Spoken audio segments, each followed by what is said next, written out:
Hello, I'm Dr. James Bogash, Master of Health and Longevity and creator of Modern Health Myths. And today we're going to continue the discussion about pandemic immunity support. This is take 3. And as a brief primer, I'm just sick of hearing things like masks and social distancing and washing your hands to support immunity. Those don't support immunity, so I'm on a crusade to teach people how to better support their immune system. And today we're going to talk about the evil carbs, or more specifically, refined carbohydrates, because not all carbs are created equal. Some are just flat out evil, and we should avoid like the plague. We're not talking about a ketogenic diet. We're talking about looking at carbs and avoiding the ones we should absolutely be avoiding.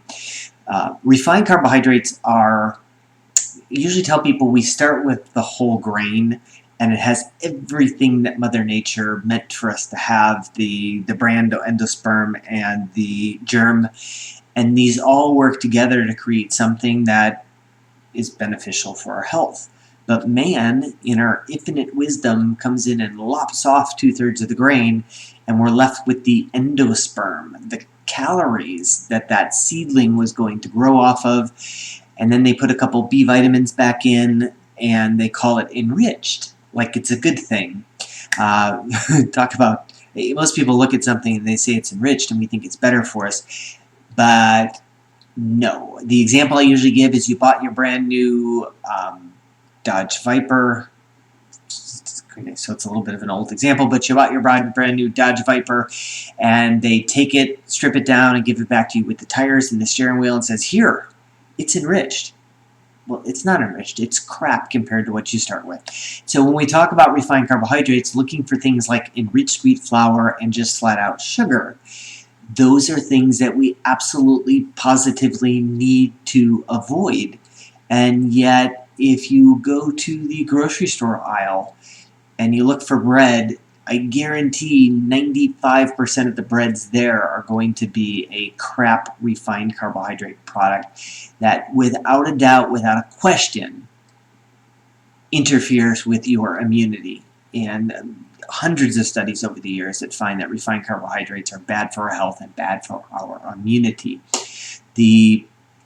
As a matter of fact, even looking at poorly controlled diabetes, which can absolutely be affected by refined carbohydrate, those people have when they enter the hospital, they have much worse outcomes just from having poor blood sugar control.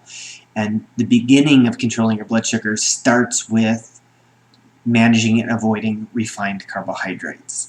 So again, anything that says enriched wheat flour. And if you start looking down, the B vitamins that they put back in are the chemical terms. So you're going to look at like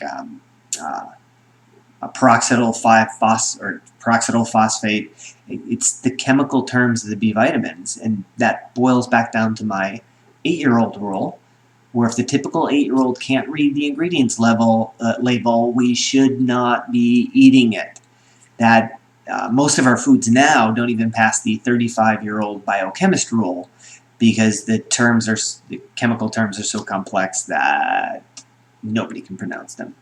And that goes for sugar too. We start with sugar cane, which has fiber in it, it has chromium, it has everything that Mother Nature intended for us to manage the calories and the carbs in sugar cane, and then we strip it down to just sugar, or even worse, high fructose corn syrup. Those should absolutely positively be off the list if you want to support your immune system. So it's time right now to run to the cabinet, look at the ingredients label of everything, and if it says enriched wheat flour on the label, or high fructose corn syrup, or even sugar, it goes in the garbage. It is not worth saving the money, and I'll just do it after that. And start label shopping when you go to the grocery store. Nothing is going to be more important for your immune system than starting to read labels and avoiding the foods that we shouldn't be eating. As always, make sure you like this video, subscribe to the channel, and share this with somebody who you think needs this information.